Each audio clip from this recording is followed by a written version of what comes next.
Saudara, kita awali Kompas Jember dengan informasi pertama. Seorang suami di Jember, Jawa Timur menganiaya istrinya hingga babak belur. Kekerasan dalam rumah tangga itu diduga dipicu persoalan ekonomi keluarga. Oke, di sini kami akan menjelaskan tentang poster kami dengan judul Ketimpangan Ekonomi Pengaruhi KDRT. Untuk KDRT sendiri memiliki singkatan dari kekerasan dalam rumah tangga. Secara umum, KDRT adalah segala bentuk perbuatan yang mengakibatkan penderitaan atau kesengsaraan fisik, psikis, seksual, dan penelantaran rumah tangga. Untuk bentuk-bentuk KDRT itu ada 4. Yang pertama ada kekerasan fisik, kekerasan psikis, kekerasan seksual, dan juga penelantaran rumah tangga. Untuk KDRT sendiri tidak selalu bagi perempuan, bisa juga bagi anak, suami, istri, dan juga anggota keluarga yang lain yang tinggal satu rumah tangga. Oke, selanjutnya itu ada penyebab utama KDRT. Yang pertama, ada stres tinggi akibat tekanan ekonomi, kondisi keuangan yang sulit dapat memicu emosi negatif dan membuat seseorang melampiaskan kemarahan pada pasangan atau anak. Seperti halnya itu contoh suami kehilangan pekerjaan, lalu dia melampiaskan amarahnya kepada istri dan frustasi tidak memenuhi kebutuhan keluarga. Itu contohnya. Terus yang kedua itu ada ketimpangan peran gender. Norma sosial yang menempatkan laki-laki sebagai penguasa dan perempuan sebagai pihak lemah membuat kekerasan yang dianggap sangat wajar. Contohnya itu istri dilarang bekerja karena dianggap tugasnya hanya mengurus rumah tangga, sementara suami merasa berhak mengatur semua keputusan keluarga. Terus yang ketiga, ada budaya patriarki dan dominasi laki-laki. Sistem budaya yang menempatkan laki-laki sebagai pemegang kendali dalam rumah tangga sering mengabaikan hak dan suara perempuan. Terus selanjutnya ada dampak terhadap kesejahteraan.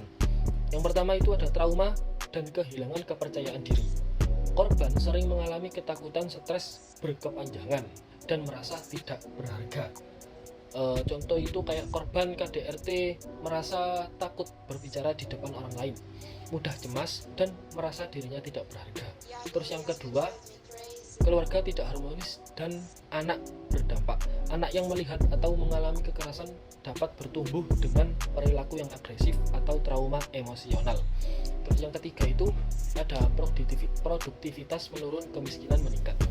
Korban sulit bekerja dengan optimal sehingga ekonomi keluarga bisa semakin memburuk. Contoh korban KDRT sering absen bekerja karena luka fisik atau tekanan mental sehingga menghasilkan ke keluarga menurun. Terus yang terakhir itu ada kelompok yang paling terdampak KDRT, seperti perempuan berpenghasilan rendah yang bergantung secara finansial kepada pasangan. Nah, mereka sulit keluar dari hubungan toksik karena tak kehilangan penghasilan semuanya. Selanjutnya ada anak-anak korban KDRT yang tumbuh dalam lingkungan penuh kekerasan. Nah, anak-anak dapat meniru perilaku kekerasan atau mengalami gangguan emosional di masa depan yang akan mengakibatkan pertengkaran KDRT itu tadi. Selanjutnya, ada kajian teori psikologi dalam menjelaskan faktor ekonomi pada KDRT. Yang pertama, empowerment teori. Keyakinan bahwa setiap individu dan komunitas sebenarnya memiliki kapasitas dan kekuatan internal untuk mengubah hidup mereka sendiri. Teori ini menekankan bahwa kunci dari pemberdayaan terletak pada kemampuan untuk mengakses sumber daya yang diperlukan, terlibat secara aktif dalam kehidupan sosial, serta memiliki peran dan suara dalam pengambilan keputusan yang memengaruhi nasib mereka. Dengan tercapainya 3 hal ini, seseorang atau kelompok bukan lagi menjadi objek pasif, melainkan objek yang berdaulat atas kehidupannya sendiri, maupun merencanakan masa depan dan mengatasi berbagai tantangan yang dihadapi.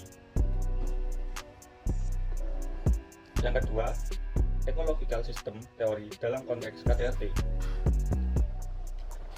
Menurut ecological system teori, penyebab kekerasan dalam rumah tangga tidak dapat dilihat dari satu faktor saja, melainkan dari interaksi yang kompleks. Yang kedua, ecological system teori dalam konteks KDRT.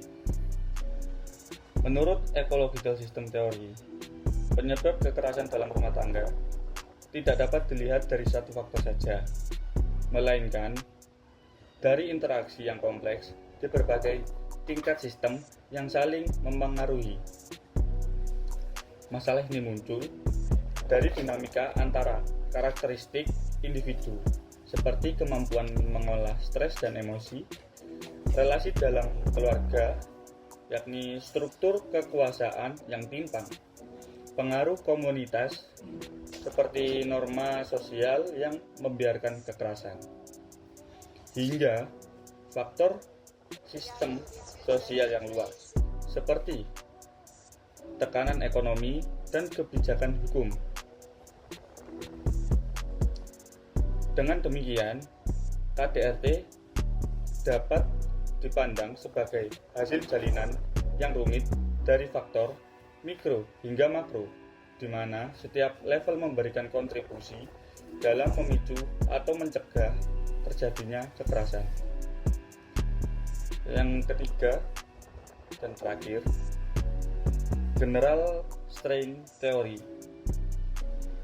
Tekanan ekonomi menciptakan emosi negatif seperti frustasi dan kemarahan. Emosi ini yang memungkinkan sering menjadi pemicu langsung terjadinya kekerasan dalam rumah tangga sebagai cara untuk melampiaskan emosi. Sekian dari kelompok saya. Wassalamualaikum warahmatullahi wabarakatuh.